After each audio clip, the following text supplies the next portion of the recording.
Le deuil isole, des liens se rompent, des incompréhensions s'installent et induisent des biais négatifs de communication. Et aujourd'hui, c'est la journée des solitudes. L'endeuillé la verbalise. Autant il est très entouré dans les heures et les jours qui suivent le décès, autant quelques semaines plus tard, il se retrouve souvent très seul.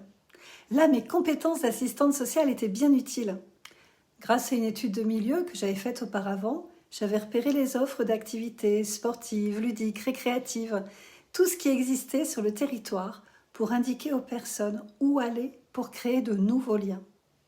Oui, parce que le deuil, ça transforme profondément et que ça peut faire du bien, quand c'est le bon moment, de rencontrer de nouvelles personnes. Parfois aussi, des activités très différentes de ce qu'on aimait avant nous attirent. Essayer la sophrologie, intégrer un club de marche, découvrir le tricot, rejoindre un club de foot. Ça vaut la peine d'essayer et de voir si ça fait du bien à la personne que l'on est devenue.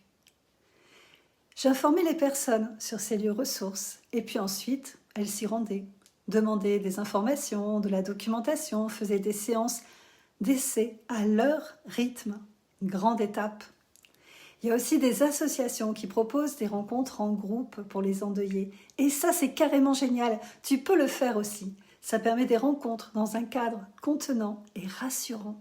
Je t'en parle dans la formation EF3, le protocole de groupe.